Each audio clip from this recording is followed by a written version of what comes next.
चलो, तो क्वेश्चन जो दिया था उसका आंसर निकाला क्या आप लोगों ने? क्या आंसर आया? 0 आ गया, सबका आ गया। एक्सप्रेशन क्या बना? Half of Y square minus X square, है ना, minus Y square minus X square. ठीक है, चलो बहुत बढ़िया, किसी को कोई भी तकलीफ नहीं है उसके अंदर। ठीक है, चलो आगे चलते हैं। नेक्स्ट लिखो वोर्टेक्स फ्लो, हेडिंग डालो वोर्टेक्स फ्लो।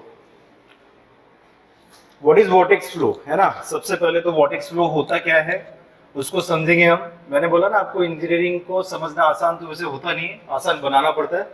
कैसे कैसे बनाते हो? ठीक है, फिजिक्स को समझ के, मैथ्स को समझ के और प्रैक्टिकल चीजों को देख करके, है ना। तो इको आ रहा होगा।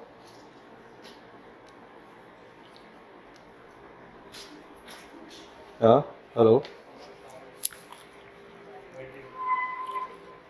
बैटरी लो,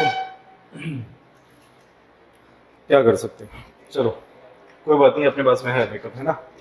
चलो, तो हम लोगों को तीनों चीजें देखनी पड़ेगी ना, मैथ्स देखेंगे, फिजिक्स देखेंगे और प्रैक्टिकल इम्प्लीकेशन देखेंगे। कई जगह पे मैथ्स की जरूरत पड़ती है, सिर्फ मैथ्स बता देता हूँ। कई जगह पे सिर्फ फिजिक्स की जरूरत पड़ती है, सिर्फ फिजिक्स बता देता हूँ। कई जगह पे प्रैक्टिकल एप्लीकेशन की भी जरूरत पड़ती है, दिखाई देती है, तो वो चीजें भी आपको दिख जाती है ना। तो वोर्टेक्स फ्लो होता क्या है? वोर्टेक्स फ्लो बेसिकली रोटेशन है। रोटेशन पार्टिकल का नहीं है, मास का है। तो मास की रोटेशन को क्या कहते हैं? वोर्टेक्स फ्लो कहते हैं। अब पूरा का पूरा फ्लूइड मास को भी रोटेट करते हुए देखा है आपने? कहाँ देखा है?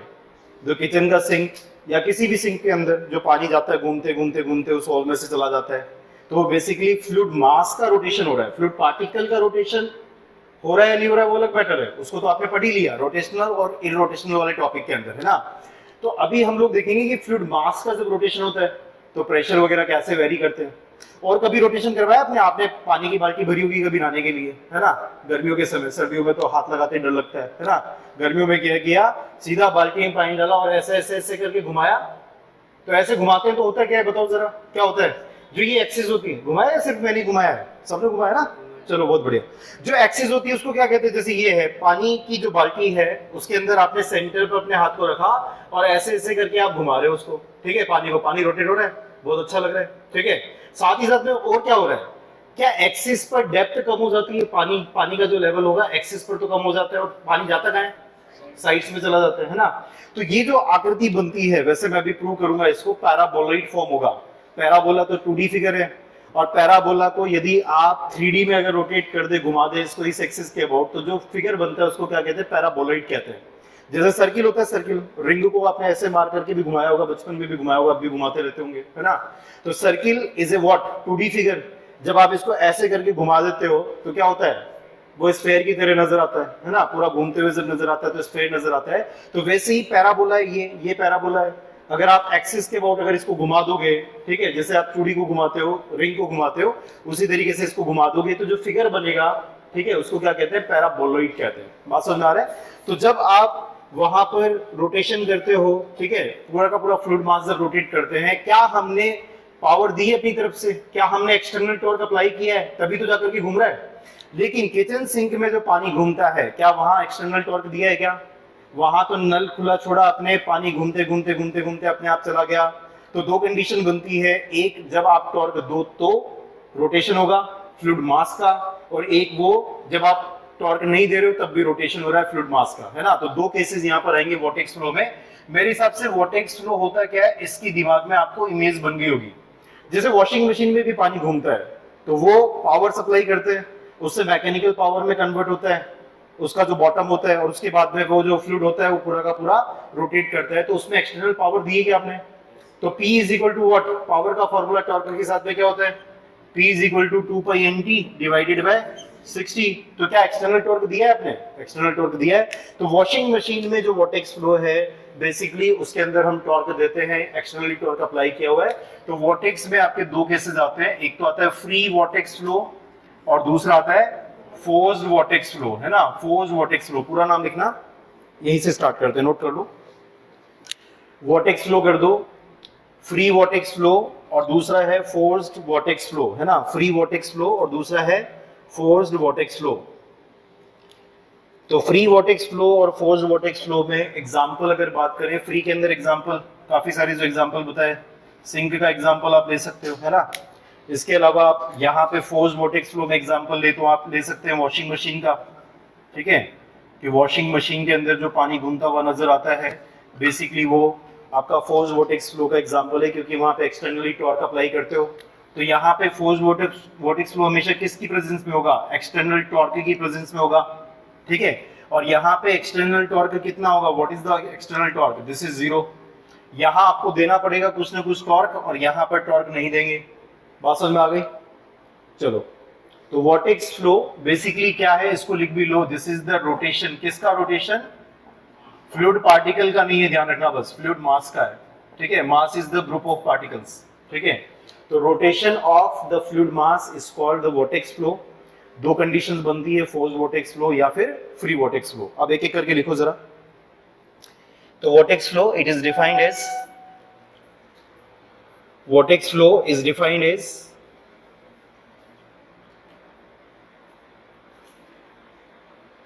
the flow of the fluid, the flow of the fluid along the curved path. The vortex flow is defined as the flow of the fluid along the curved path, along the curved path, है ना।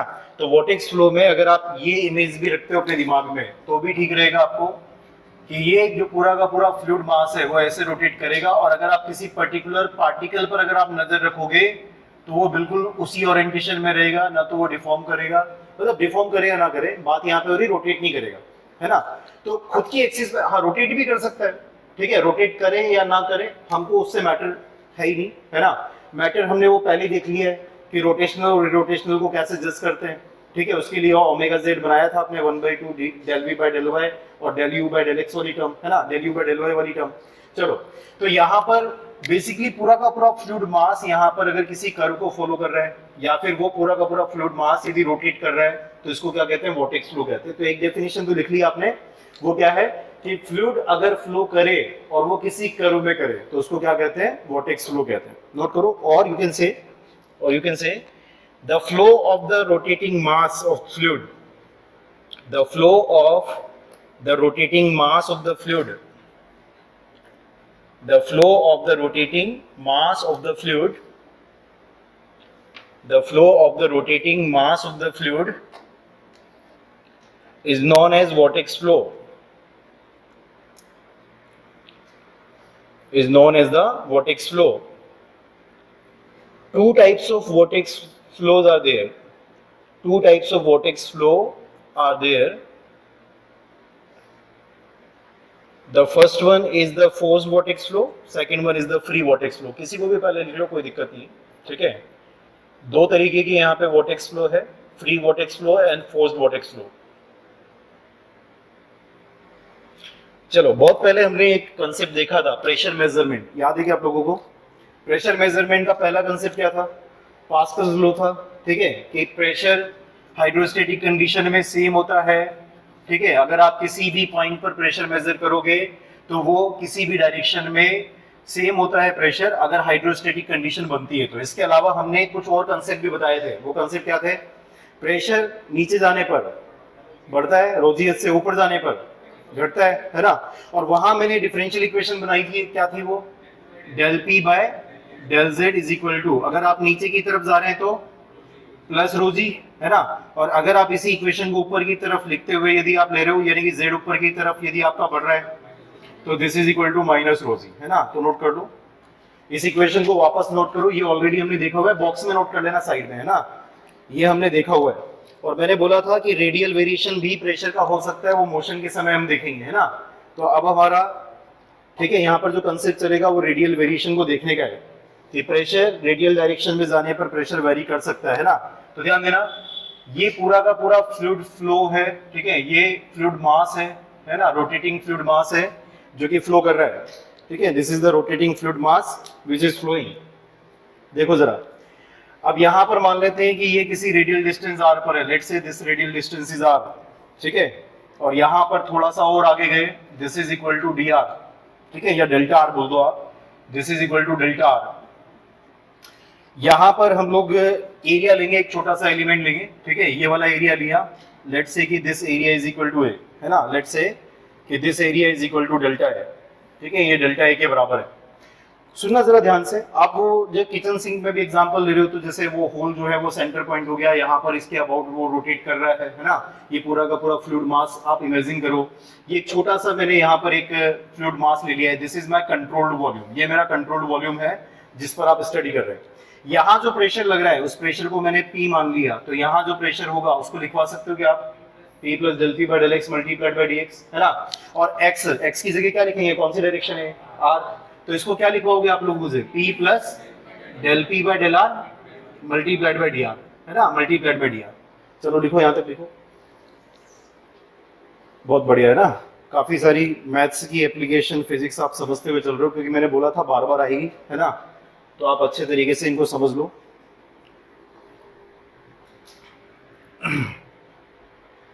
और ये जो fluid मास है इसमें हम एक तरफ वेलोसिटी बता देते हैं, कहीं पर भी आप वेलोसिटी इसकी शो कर दो, लेट्स से कि वेलोसिटी इसकी इस डायरेक्शन में भी है, ऐसे घुमा दो इसको या ऐसे घूमता हुआ देख लो, कोई दिक्कत ही नहीं है इसमें, है ना।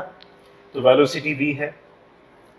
अब फोर्सेस की कैलकुलेशन करनी है, ठीक है। मुझे बताओ जरा, फोर्सेस की कैलकुलेशन क्या कहती है आपको, जब भी कोई भी चीज किसी भी कर्व को फॉलो करती है तो उस पर, ठीक है, क्या उस पर सेंट्रीफ्यूगल फोर्स लगता है, कहाँ लगता है, सेंटर से बाहर की तरफ, है ना।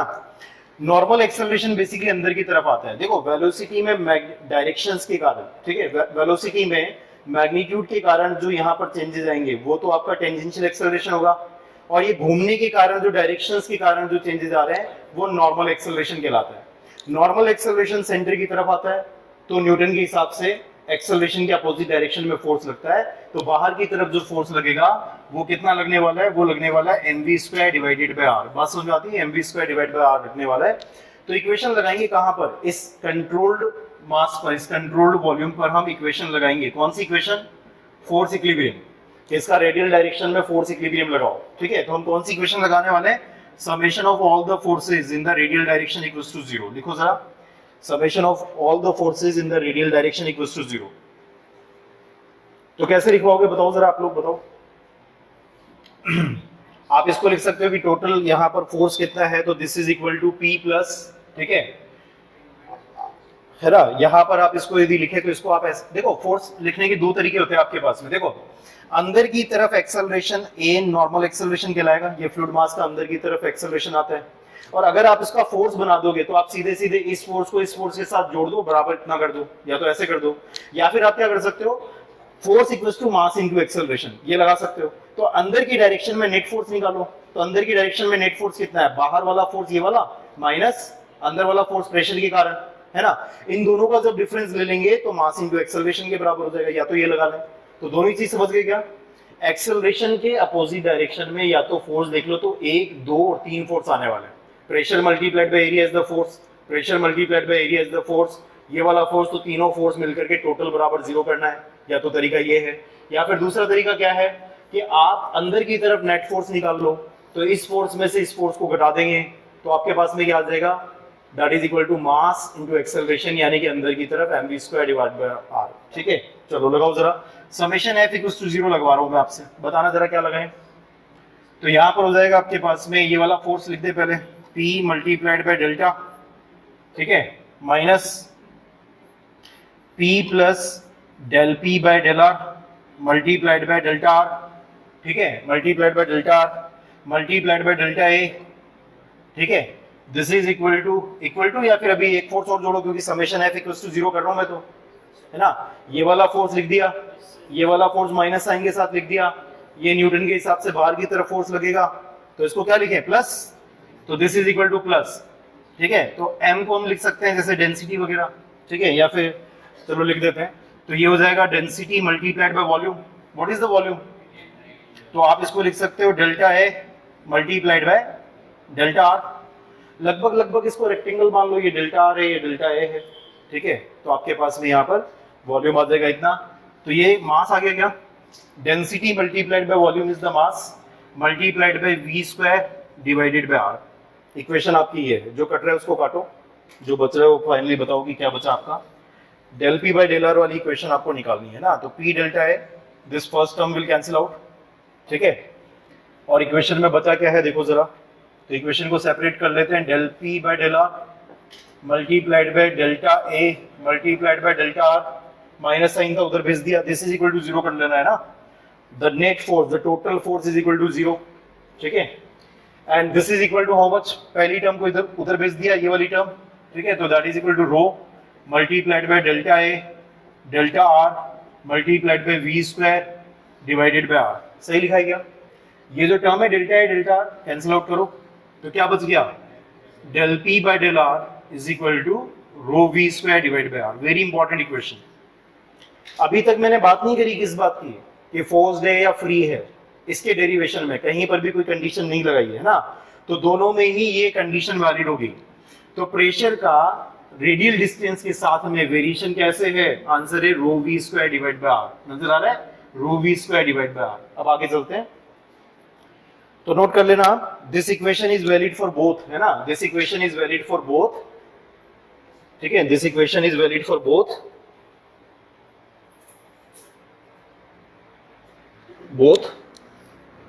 The free and the force vortex flow, है ना, फ्री और फोर्स दोनों के लिए ये इक्वेशन वैलिड है। मुझे एक चीज बताओ, क्या मुझे कोई डीपी लिखवा सकता है क्या? देखो, जब फ्लो होगा तो उसमें डेप्थ भी होगी, जब वॉशिंग मशीन में भी पानी यदि आपका रोटेट कर रहा है पूरा का पूरा फ्लूइड मास, तो उसकी डेप्थ भी तो है, तो यहाँ पर डेप्थ कुछ ना कुछ होगी इसकी, तो डेप्थ में भी वेरिएशन आएगा और एक रेडियल डायरेक्शन के साथ भी वेरिएशन आएगा। तो आप मुझे डीपी लिखवा सकते हो कि अभी तक क्या लिखते आ रहे हो मैथ्स के अंदर, चेन रूल करके, वही लिखना है, तो डीपी लिखवाओ जरा, कैसे लिखोगे, del P by del R multiplied by D R plus del P by del Z multiplied by D Z, है ना, del P by del Z multiplied by D Z. और z हम ले लेते हैं, लेट्स से कि z हम लेंगे किसी एक डायरेक्शन में ले लेते हैं ना, लेट्स से कि z हम या तो ऊपर या नीचे की तरफ ले लेते हैं, तो नोट कर लो जरा, लेट्स से कि z हमारा ऊपर की तरफ है, बताओ जरा अगर ऊपर की तरफ है तो फिर कैसे लिखेंगे, अगर z ऐसे वेरी कर रहा है तो यहाँ पर del P by del Z, अगर ऊपर की तरफ अगर आप लेकर के जा रहे हो, z नीचे से बढ़ते हुए ऊपर की तरफ यदि आप जाओगे माइनस रो जी यूज करना पड़ेगा, है ना, तो ये भी बना लेना साइड में, ठीक है, तो dp की जगह क्या लिख पाओगे, del P by del R will be rho we square upon R, this is rho we square upon R multiplied by D R minus rho ji multiplied by D Z, this is your final equation, है ना, ये वो final equation है जो दोनों तरीके के flow में आपके काम आने वाली है। बात समझ में आ गई? फ्री वॉर्टेक्स फ्लो में भी हम इसी इक्वेशन को यूज करेंगे और फोर्स में भी हम यही इक्वेशन यूज करेंगे। बात समझ में आ गई? अब एक एक करके हम दोनों के डेरिवेशंस करते हैं ना, तो हेडिंग डाल लेना, forced vortex flow, forced vortex flow.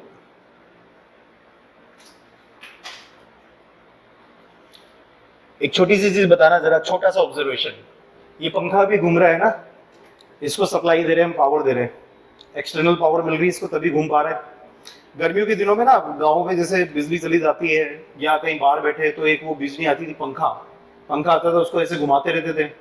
क्या आदमी के द्वारा ऐसा पॉसिबल है कि वो लगातार वो सेम इंटेंसिटी से घुमाता रहे, जितनी हवा, पहले थक जाता है तो रख देता है, कभी धीरे धीरे हो जाता है, पहले स्टार्टिंग में तो जोश ही जोश में बहुत बढ़िया चल रहा है मामला, है ना, उसके बाद में फिर थक जाता है तो काम खत्म।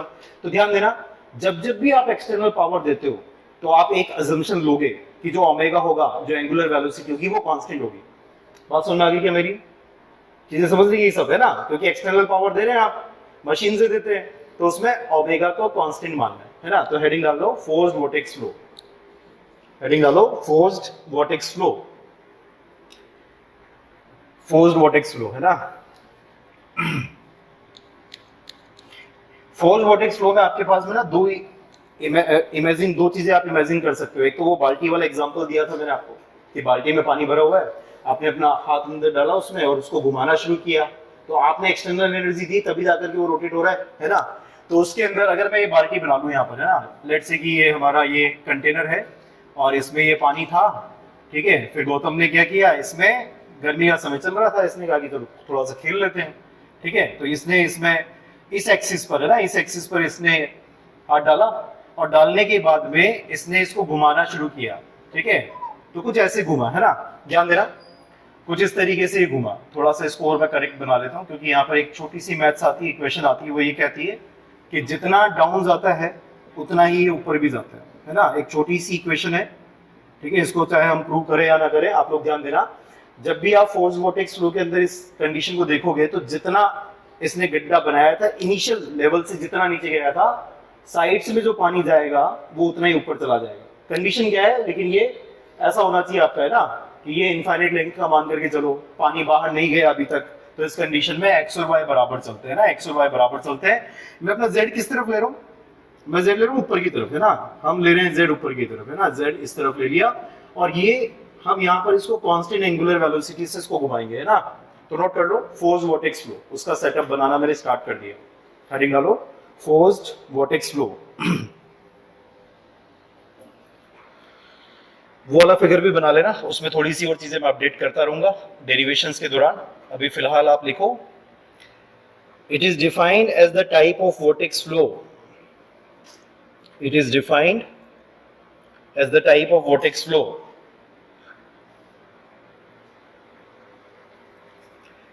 it is defined as the type of vortex flow, it is defined as the type of vortex flow in which some external torque, देते हैं नहीं देते हैं, फोर्स के अंदर देते हैं, है ना, some external torque is required to rotate the fluid mass, some external torque is required to rotate the fluid mass. अभी अभी जो डेरिवेशन दिया था ना मैंने, इधर और इधर मैंने कुछ नहीं बनाया था, आपको ऐसा नहीं लगना चाहिए कि इधर पानी है ही नहीं, इधर भी है लिक्विड, उधर भी लिक्विड है, तभी तो प्रेशर फोर्स आएगा। इस चीज का ध्यान रखना आप, है ना। पता चले किसी की इमेजिनेशन में ऐसे चल रहा है कि सर बाउंड्री के बाहर वो कौन है जो प्रेशर लगा रहा है, यहाँ सब जगह पानी पानी, मतलब कोई भी लिक्विड, जिस भी लिक्विड के अंदर बात करें, इधर भी लिक्विड है इधर भी लिक्विड है, तभी तो प्रेशर फोर्स आएगा। ठीक है, ध्यान रखना। चलो नोट करो, is required, the external torque is required to rotate the fluid mass. The fluid mass in this type of flow, the fluid mass in this type of flow कैसे rotate करता है? एंगुलर वेलोसिटी कांस्टेंट होती है नहीं होती है? Assume करते हो आप, है ना। तो वो हाथ से हिलाने वाली बात, उसमें तो आप थोड़ा सा सोच सकते हो कि हाँ ठीक है कि एंगुलर वेलोसिटी कांस्टेंट होगी या नहीं होगी, लेकिन जितनी भी मशीन वगैरह होती है तो उसके अंदर तो एंगुलर वेलोसिटी को कांस्टेंट मान के ही चलोगे आप, है ना। तो नोट करो, the fluid mass in this type of flow rotates at the constant angular velocity omega, rotates at the constant velocity angular velocity omega, constant angular velocity omega. कहां से शुरू करेंगे हम? यहां से शुरू करेंगे ना, ये इक्वेशन है जिससे हम इसका डेरिवेशन स्टार्ट करेंगे। ठीक है, कांस्टेंट एंगुलर वेलोसिटी से। मुझे एक चीज और बताओ जरा, अगर कोई भी चीज, कोई भी पार्टिकल, ठीक है, जैसे यहाँ पर कोई पार्टिकल है, ये इसका सेंटर पॉइंट है ना, यहाँ से रेडियल डिस्टेंस इसकी r है, तो टेंजेंशियल वेलोसिटी में और ओमेगा में कोई रिलेशन होता है क्या? v बराबर ओमेगा, है ना। ये फिगर भी बना लेना, लिख लो v बराबर omega, v is equal to omega, ये रिलेशन होता है। तो मुझे ये चीज बताओ, क्या फोर्स्ड वोर्टेक्स फ्लो में जो वेलोसिटी है वो directly proportional to radial distance है क्या? क्वेश्चन आता है ना, ध्यान रखना। फोर्स्ड वोर्टेक्स फ्लो में, है ना, फोर्स्ड वोर्टेक्स फ्लो में, ठीक है, फोर्स्ड वोर्टेक्स फ्लो में जो आपकी वेलोसिटी है that is directly proportional to radial distance r, ये आता है। फ्री में अलग हो जाएगा अभी थोड़ी देर बाद रिलेशन, इसमें तो आपका v is directly proportional to r आ रहा है। छोटी सी बात जो मैंने पंखे से बताई थी कि लगातार कांस्टेंट एंगुलर वेलोसिटी से ये हवा दे रहा है ना। चलो ध्यान दो, अब इस जगह पर हम लोग यहाँ पर डेरिवेशन करने चलते हैं ना। तो डेरिवेशन में इक्वेशन हमारी ये है जिसको हम यूज करेंगे, तो इसमें dp से वहीं से शुरुआत कर देते हैं। रो v स्क्वायर, v को क्या लिख दे? v को लिख दे omega square r square, v square की जगह डिवीजन में r dr minus rho z dz। क्या करें दोनों तरफ? इंटीग्रेशन करते हैं। बताओ जरा, इंटीग्रेशन में हम 2 पॉइंट लेने पड़ेंगे। अब मैं 2 पॉइंट आपको दिखा रहा हूं, ध्यान देना। एक पॉइंट तो मैंने लिया है यहाँ पर कहीं पर, सुनो जरा, और दूसरा पॉइंट मैंने यहाँ पर कहीं पर लिया। ठीक है, इन दोनों पॉइंट की खास बात देखो आप। इस पॉइंट के लिए, फर्स्ट पॉइंट और सेकंड पॉइंट के लिए z1 का मतलब ये है कि ये इतनी हाइट पर है बॉटम से, क्योंकि z मैंने ऊपर की तरफ लिया ना, तो ये मेरा ओरिजिन चल रहा है, ये 0,0 है। ये तो z1 हाइट है, और इसकी हाइट कितनी है? ये z2 है, इस पॉइंट की हाइट। यहाँ पर जो ये रेडियल डिस्टेंस है, रेडियल डिस्टेंस कहाँ से मेजर करते हैं? एक्सिस ऑफ रोटेशन से। तो एक्सिस ऑफ रोटेशन से ये डिस्टेंस r1 है, एक्सिस ऑफ रोटेशन से ये डिस्टेंस r2 है। इस जगह का प्रेशर P1 है और इस जगह का प्रेशर P2 है। किसी को कोई दिक्कत? कहां से क्या चीज मेजर हो रही है सब पता लग रहा है? ठीक है, बॉटम से हम ऊंचाई मेजर कर लेंगे, कितनी कितनी ऊंचाई है, Z1 Z2 हमने बोल दिया, तो लिमिट्स रखवा सकते हैं आप। प्रेशर P1 से प्रेशर P2 हो गया, रेडियल डिस्टेंस R1 से R2 पर हो गए। हम जानना चाहते हैं इन दोनों पॉइंट्स के बीच में प्रेशर का कितना डिफरेंस है ना? तो प्रेशर हम फर्स्ट से जब सेकंड पॉइंट पर गए तो रेडियल डिस्टेंस R1 से R2 हो गई और Z हो गया आपका Z1 से Z2। समझ में आ रही है क्या बातें? लिखवाओ जरा, क्या लिख देंगे इसको? P2 minus P1 this is equal to rho, क्या ओमेगा कांस्टेंट है क्या, बाहर आ जाएगा क्या, रो ओमेगा स्क्वायर हो गया, ये आर डी आर बचेगा यहाँ पे, तो आर डी आर को इंटीग्रेट करेंगे तो क्या आएगा, r square divide by 2, limits put करोगे तो क्या आएगा, डिवीजन का 2 तो बाहर डाल दूं, and this is R2 square minus R1 square. किसी को कोई दिक्कत? Minus rho ji multiplied by Z2 minus Z1। ये मेरी इक्वेशन बन गई अभी तक। अभी तक की जो मेरी फाइंडिंग्स है वो ये है कि हमारी इक्वेशन कुछ ऐसे आ रही है ना। आप उसको गंदा कर दो बिल्कुल अच्छे से, डायग्राम को जो जो मैंने वहां पे दिखाया सब कुछ दिखाओ, ठीक है। उसके बाद में फिर हम इसके अंदर नेक्स्ट लेते हैं कि पॉइंट्स हम स्पेसिफिक लेंगे कि एक पॉइंट हमने कहीं लिया, दूसरा पॉइंट हमने कहीं लिया, ठीक है।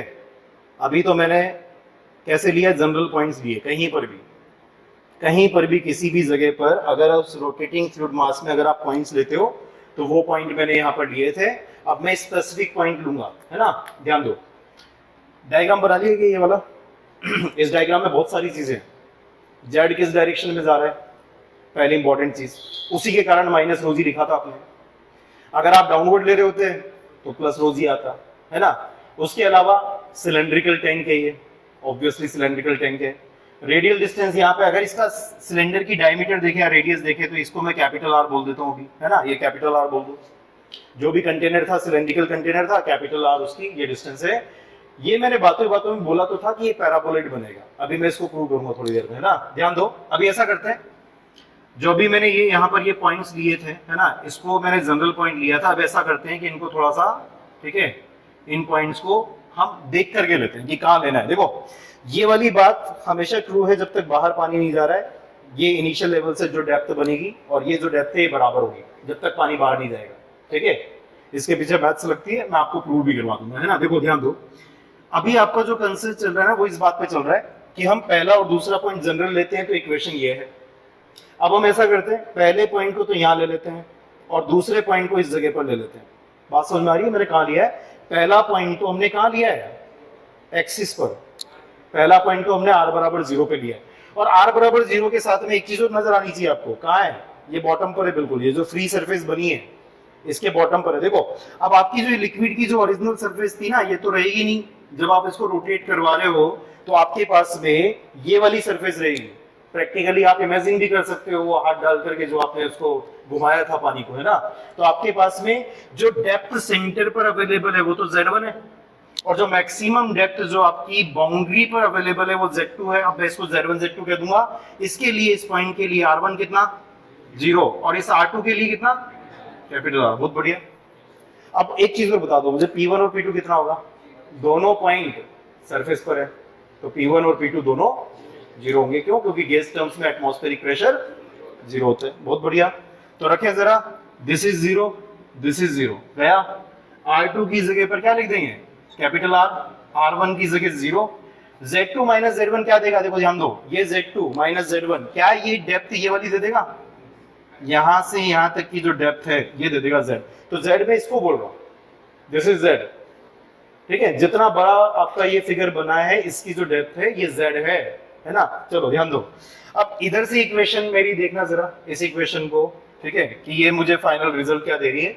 बताओ जरा, आप लोग बताओ।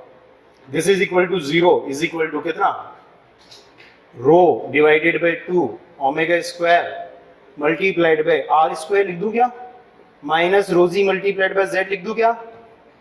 तो आपके पास में यहाँ पर z क्या बनेगा, z का फॉर्मूला देखो जरा सब लोग, omega square r square divide by 2z बन रहा है क्या। सारे लोग ध्यान दो, मुझे बताओ कि z का formula omega square r square divide by 2z बन रहा है क्या। कैसा दिखाई दे रहा है आपको? जो z है यानी कि ये वाला जो आपका कोऑर्डिनेट है ये रेडियल डायरेक्शन के स्क्वायर के डायरेक्टली प्रोपोर्शनल नजर आ रहा है। ऐसी कौन सी इक्वेशन होती है? पैराबोला की इक्वेशन, ठीक है, y is equal to ax square, उस टाइप की इक्वेशन। तो जो वेरिएबल है यानी कि रेडियल डिस्टेंस r जो वेरिएबल है उसके साथ में इसकी इक्वेशन कैसी मिल रही है? ये क्वाड्रेटिक इक्वेशन मिल रही है ना, क्वाड्रेटिक है इसका मतलब यहाँ पर, और आप घुमाओगे तो ये 3D फिगर है, पैराबोलॉइड इसको कहेंगे, ठीक है, पैराबोलॉइड ये कहलाएगा, ठीक है, this is called paraboloid. Derivation आगे की समझ में, डेरिवेशन में इसलिए करवाता हूं आपको, कभी वो पूछेगा कि एक्सियल डेप्थ बताओ तो आपको जेड नहीं बताना, आपको Z1 बताना है कि what is the axial depth, कितनी डेप्थ तक पानी है एक्सिस पर। तो आप निकलेगा तो फॉर्मूले से जेड, लेकिन वो आंसर नहीं होगा। और बहुत सारी चीजें यहाँ पर नजर आ रही होगी। अगर मैं बाउंड्री पर पॉइंट नहीं लेता, कहीं और लेता, मान लो ये यहाँ लेता मैं पॉइंट, बताओ जरा, अगर मैं सेकंड पॉइंट यहाँ लेता तो मुझे क्या मिलता? सोचो जरा, अगर मैं सेकंड पॉइंट यहाँ लेता तो ये मेरा Z2 ये मेरा Z1, तो डिफरेंस लोगे तो ये वाली डेप्थ मिलेगी ये, और R2 और R1 वाला जो डिफरेंस चल रहा है उसमें ये मिल रहा होता, कैपिटल R ना मिल करके ये। तो सीधा सीधा फॉर्मूला मेरा ये है कि जो भी डेप्थ आपको निकालनी है omega square R square divide bye 2g लगा सकते हो, ये वाला फॉर्मूला। एक और फिगर बनाऊंगा, इसको लिख दो। तो ये फॉर्मूला किताबों में लिखा होता है, लेकिन जितने भी क्वेश्चन सॉल्व होते हैं ना, बहुत अच्छे अच्छे क्वेश्चन वो इस इक्वेशन से सॉल्व होंगे। कि आपको पैराबोला में कहीं पर भी, पैराबोलॉइड में कहीं पर भी डेप्थ चाहिए तो उस डेप्थ के कोरस्पॉन्डिंग आपको करना क्या काम होगा? देखो मैं एक बार वापस से बता देता हूँ। डेरिवेशन तो हो गया हमारा कंप्लीट, उसके बाद में आपकी जो फाइंडिंग्स है उसको मैं थोड़ा डिटेल में बता रहा हूँ। देखो ये हो गई एक्सिस, ठीक है, मान लो हमने पहला पॉइंट तो यहाँ लिया और दूसरा पॉइंट हमने यहाँ लिया, तो बेसिकली ये उस फॉर्मूले में मेरा R है जो मैंने दिखा रखा है, और Z कहाँ से कहाँ तक है, बस इनका डिफरेंस, यानी कि ये जो डेप्थ है ये Z है, ये जो डेप्थ है फर्स्ट और सेकंड पॉइंट के बीच में जो डिफरेंस चल रहा है वो Z है। फॉर्मूला ये लगा सकते हो, ठीक है, लिख लो ये फॉर्मूला, लिख के ये लिख लो। अगर आपने सेकंड पॉइंट को बाउंड्री पे पटक दिया तब तो फिर तो आपका वो है कैपिटल R के साथ, वरना इन जनरल तो आप omega square R square divide bye 2g लगा दोगे। आगे जाके बर्नौली पढ़ेंगे हम, उसमें एक टर्म आती है v square divide bye 2g, वैसी टर्म है ना, वैसी टर्म है ये जो बेसिकली आपको काइनेमेटिक हेड देता है ना, काइनेटिक हेड जो देता है वो वाली टर्म में v स्क्वायर अपॉन 2g आता है, तो बिल्कुल वैसी इक्वेशन है। समझ में आगे के बाद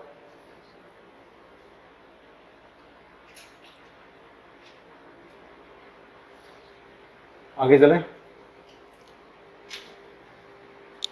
कौन सा केस खत्म हो गया? ये this is the force vortex flow का केस खत्म, ठीक है। अब हम चलेंगे, अब हम देखेंगे फ्री वोर्टेक्स फ्लो। कौन सी इक्वेशन है जहां से स्टार्ट करना पड़ेगा? वो इक्वेशन है वही डीपी वाली इक्वेशन है ना, ये वाली इक्वेशन है जिससे हम स्टार्ट लेंगे। हटा दो क्या इन सबको? नोट कर लिया?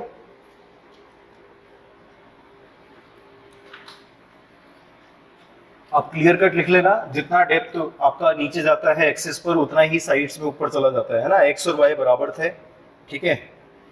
ये वैसे आप लोग ना कई जगह पे आप लोग जानते भी हो, नहीं जानते तो मैं एक और बता देता हूँ, वहां से प्रूव हो जाती है वाली चीज है ना। कहाँ से प्रूव होगी? देखो अगर किसी को पता हो, ठीक है, कि अगर आपके पास में जैसे ये सिलेंडर है ना, सिलेंडर की डाया अगर d है और उसकी हाइट अगर h है, और अगर इस सिलेंडर में अगर मैंने क्या बना दिया, एक पैराबोलॉइड बना दिया, ठीक है, तो आप लोग ध्यान रखना कि जितना वॉल्यूम, जैसे पानी यहाँ पर है इतना है, ठीक है, इस जगह पर पानी होगा, इसको घुमाते जा रहे हैं घुमाते जा रहे हैं, तो अंदर वाला ये वाला जो वॉल्यूम है अंदर वाला और ये बाहर वाला वॉल्यूम ये बराबर होते हैं। ये मैथ से आता है, ये दोनों बराबर हो जाते हैं, ठीक है। तो इससे ही फिर आपकी डेप्थ बराबर आती है ना। जो आपको प्रूव करना होता है कि x बराबर y है, तो वो इस कंसेप्ट से प्रूव हो जाता है। तो आप लिख सकते हो उसको, ठीक है, कि इनसाइड वॉल्यूम और आउटसाइड वॉल्यूम बराबर होते हैं, ठीक है। अगर मैं इसकी हाइट को h कह दूं और यहाँ पे अगर इस रेडियल डिस्टेंस को मैं r कह दूं, तो what is the volume of the cylinder? Volume of full cylinder बताओ आप लोग, वॉल्यूम ऑफ फुल सिलेंडर, ठीक है। The volume of full cylinder is equal to pi r square multiplied by h।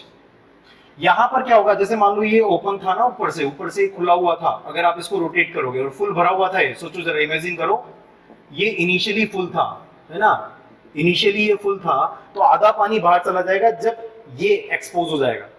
जैसे ही बॉटम एक्सपोज होगा, just expose होगा, उस समय तक आधा पानी बाहर जा चुका है।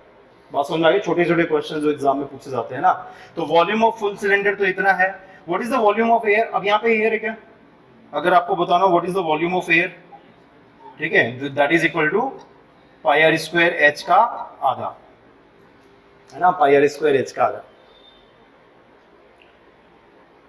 तो इसको भी लिख लो, ये भी काम में आ सकती है भाई, कैलकुलेशन जब करेंगे जब काम में आएगा, ठीक है। अभी फिलहाल हम लोग नेक्स्ट डेरिवेशन की तरफ चलेंगे, वो है फ्री वॉर्टेक्स फ्लो का डेरिवेशन। फ्री वॉर्टेक्स फ्लो का डेरिवेशन। अब इसके लिए कुछ फिजिक्स बताऊंगा मैं आपको, है ना। फ्री वॉर्टेक्स फ्लो का डेरिवेशन हम करेंगे, लेकिन उससे पहले फिजिक्स देख लो, फिजिक्स क्या कहती है। मुझे बताओ, कुछ कुछ चीजें बताते जाओ। एफ बराबर क्या होता है, इक्वेशन क्या क्या जानते हो? फोर्स, एक्सटर्नल फोर्स किसके बराबर होता है? मास into acceleration, the first law of Newton, है ना, एक तो ये है। चलो, और अगर हम यहाँ पर एक्सेलरेशन, एक्सेलरेशन को क्या लिख सकते हैं? डीवी बाई डी, है ना। तो इसको आप लिख सकते हो मास, इसको आप लिख सकते हो डीवी बाई डी। मास को अगर डिफरेंशियल के अंदर डाल दे कोई दिक्कत, तो आप इसको ऐसे लिख सकते हो, मास अगर कांस्टेंट है डिफरेंशियल के अंदर चला जाएगा, ठीक है। तो आपके पास में d d t of m v हो जाएगा। क्या, what is this m v? जानते हो क्या इसको? इसको कहते हैं लीनियर मोमेंटम। मोमेंटम मत बोलो, लीनियर मोमेंटम। जब फोर्स लगता है तो चीजें डिस्प्लेस होती है, जब मूवमेंट लगता है या टॉर्क लगता है तो चीजें रोटेट होती है। ये लीनियर मोमेंटम है। एक और टर्म आती थी एंगुलर मोमेंटम, क्योंकि टॉर्क लग रहा है हमारे केस में, तो हम लीनियर मोमेंटम की बात भी नहीं करेंगे, हम बात करेंगे एंगुलर मोमेंटम की, लेकिन कंसेप्ट सेम है ना।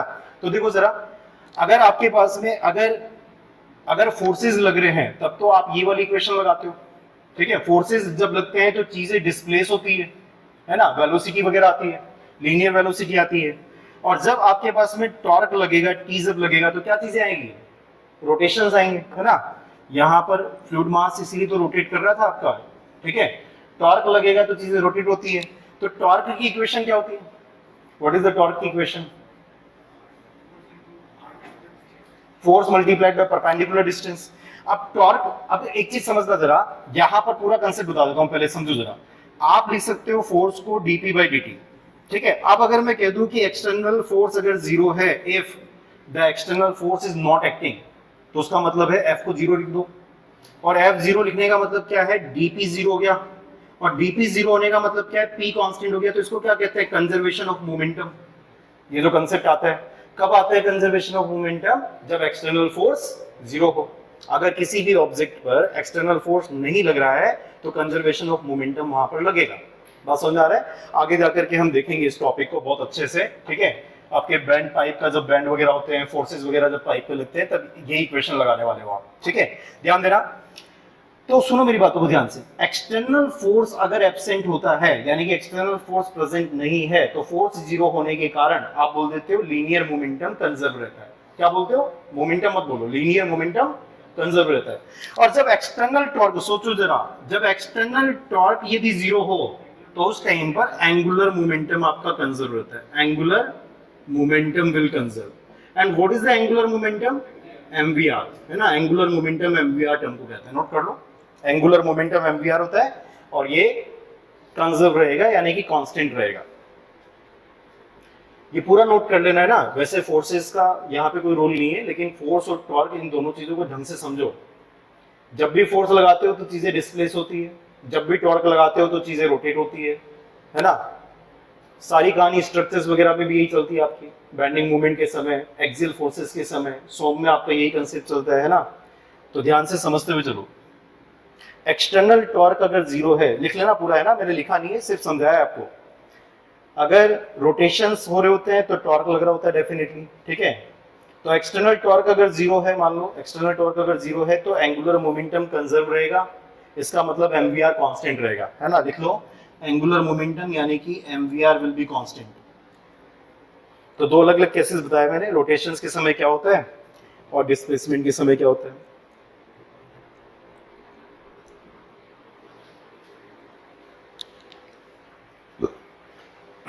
एक छोटी सी चीज यहाँ पे दिखाई दे रही होगी, एमवीआर अगर कांस्टेंट होगा तो V directly proportional to 1/r है क्या? तो फ्री वॉर्टेक्स फ्लो में हम टॉर्क नहीं लगाते हैं, टॉर्क नहीं लगाते तो एमवीआर कांस्टेंट होगा। एमवीआर कांस्टेंट होगा तो V inversely proportional to R होगा। फोर्स में ये डायरेक्टली प्रोपोर्शनल था, अभी ये कैसा है? इनवर्सली प्रोपोर्शनल है। समझ गए क्या बात मेरी? फोर्स में ये डायरेक्टली प्रोपोर्शनल था, क्योंकि v बराबर ओमेगा आर था, है ना, और ओमेगा कांस्टेंट था, आपने एक्सटर्नल पावर वहां पे दी थी, ठीक है, तो अज्यूम किया जाता है कि एंगुलर वेलोसिटी कांस्टेंट है। यहाँ पर आप बोल रहे हो कि mvr कांस्टेंट होने की वजह से v inversely proportional to r है। दोनों क्वेश्चन एग्जाम में आते हैं, रटना मत, चीजों को समझ लेना, क्योंकि हो सकता है कि अब थोड़ा सा और आगे वाला क्वेश्चन पूछे इससे, ठीक है, उसका जवाब तभी दे पाओगे जब आप चीजों को समझोगे, है ना। चलो तो सुनो मेरी बातों को ध्यान से। एक इक्वेशन लिखी थी अभी थोड़ी देर पहले हमने, है ना, अभी पहले लिख लेते हैं, m v r is equal to constant, ये था। यहां से हमने बोला कि v is proportional to 1/r, और यहां से हम बोल देते हैं v is equal to, let's say कि c डिवाइड बाय r, ठीक है, v is equal to c divide by r, हमने कांस्टेंट बोल दिया, प्रोपोर्शनलिटी कांस्टेंट को c बोल दिया, है ना। ध्यान देना जरा, इक्वेशन आपकी थी dp is equal to, Gautam क्या इक्वेशन थी, del p by del r multiplied by dr minus rho z, ठीक है, मल्टीप्लाइड बाय dz। बात समझ में आ रहा है? ये इक्वेशन हमारे पास में थी, del p by del r को भी मैं लिख देता हूं, वो rho v square divide by r था, चेक करना जरा, rho v square divide by r, ये डिराइव किया था हमने, है ना। चलो अब यहां पर क्या करें हम लोग, बताओ जरा, फिर से वही काम करना है, इंटीग्रेशंस वगैरह कर रहे हैं ना, इंटीग्रेशन कर देते हैं दोनों तरफ के, लेकिन यहां पर अब v डालोगे तो v c divide by r डालना, ठीक है, और इंटीग्रेशंस में कैसे चलेगा, ये p1 से p2 गया, ये r1 से r2 गया, और ये z1 से z2 गया, है ना। अब इंटीग्रेशंस करवाओ साथ में, तो p2 minus p1 is equal to, ठीक है, क्या लिख देंगे v की जगह, v की जगह लिख देंगे आप, ठीक है, this is rho divide by r था, multiplied by c square divide by r square multiplied by dr। जो जो सॉल्व हो रहा है उसको तो सॉल्व कर दो, कोई दिक्कत नहीं है, z2 माइनस z1 इतना तो सॉल्व हो चुका है, बस ये वाला सॉल्व नहीं हुआ, इसको सॉल्व कर देंगे r1 r2, तो बस इसी पे ध्यान दे दो अभी, है ना, इसको टर्म को सॉल्व कर लेते हैं। व्हाट इज दिस टर्म, इसको अलग से सॉल्व करके ले आता हूं, आप लोग सॉल्व करो जब तक।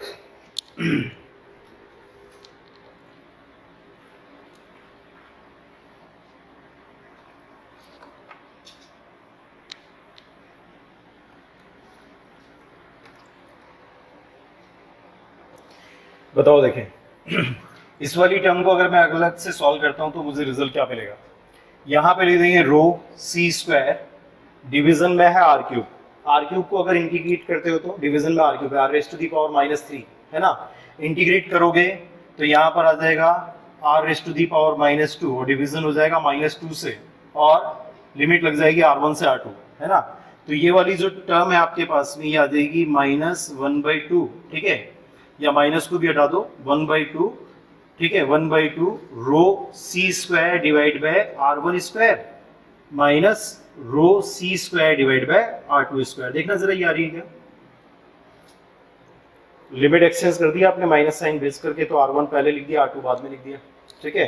अब इसके बाद में देखो जरा, c डिवाइड बाय r होता क्या है, c डिवाइड बाय r, तो c divide by r1 is v1, c divide by r2 is v2, है ना। तो क्या लिख दें इसको, this is equal to half of rho, ठीक है, v1 square minus rho v2 square, और हाफ का फैक्टर भी इधर डाल देते हैं इंडिविजुअली, ठीक है। तो आपके पास में इक्वेशन ये है, देखो जरा, रो v1 square divide bye 2 minus rho v2 square divide bye 2, ये आपके पास में सिंप्लीफाई करने के बाद में आया। अब ऐसा करना, जब इसको यहाँ पे पुट करेंगे इस जगह पर इक्वेशन में, तो 2 वाली टर्म एक तरफ ले लो और 1 वाली टर्म एक तरफ ले लो, इतना काम कर सकते हैं। इसको यहाँ पर जब आप रखोगे तो जितनी भी 2 वाली टर्म है वो एक तरफ कर दो और 1 वाली टर्म एक तरफ कर दो, तो p1 निकालो जरा, p1 उधर गया, 1 वाली टर्म एक बचेगी यहाँ पर ये वाली, तो this will be equals to plus rho v1 square divided by 2, है ना, rho v1 square divided by 2 plus rho z1, this is equal to p2 plus rho v2 square divided by 2 plus rho z2। देखी सी लग रही है क्या equation, हाँ देखी सी लग रही है क्या इक्वेशन, बर्नौली इक्वेशन। अगर आप रो जी से इसको पूरा डिवाइड कर दोगे तो p1 upon rho g plus v1 square upon 2z plus z1, p2 upon rho g plus v2 square divide by 2z plus z2। इसको क्या कहते हैं कि आपने किसी पॉइंट पर एनर्जी कैलकुलेट की है ना, तो वो बराबर है सेकंड पॉइंट पर एनर्जी के बराबर, ठीक है।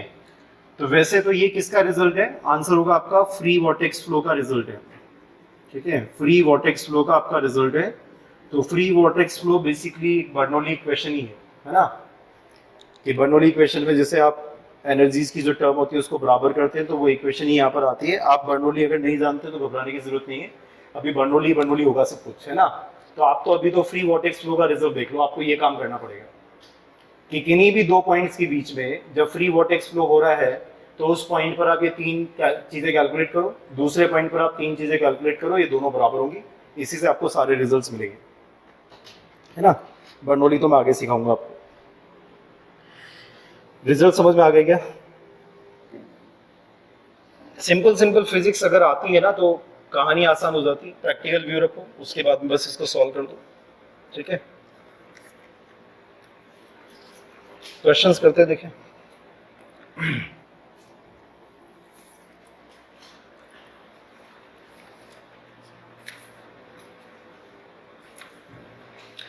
क्वेश्चन सॉल्व करो। नोट नहीं किया क्या?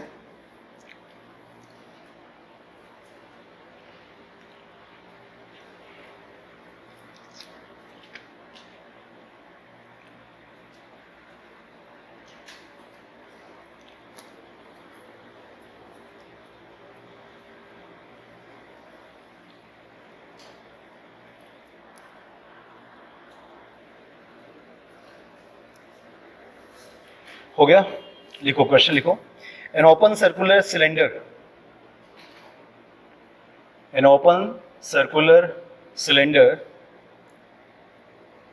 of 15 centimeter dia, an open circular cylinder of 15 centimeter dia and 100 centimeter long and 100 centimeter long contains water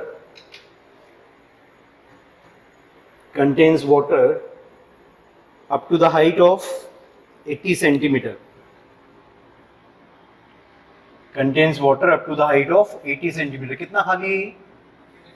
20 centimetre खाली है, क्योंकि टोटल मैंने आपको दिया है 100 सेंटीमीटर, है ना, तो ये 80 सेंटीमीटर है, ठीक है। चलो, फाइंड द मैक्सिमम स्पीड,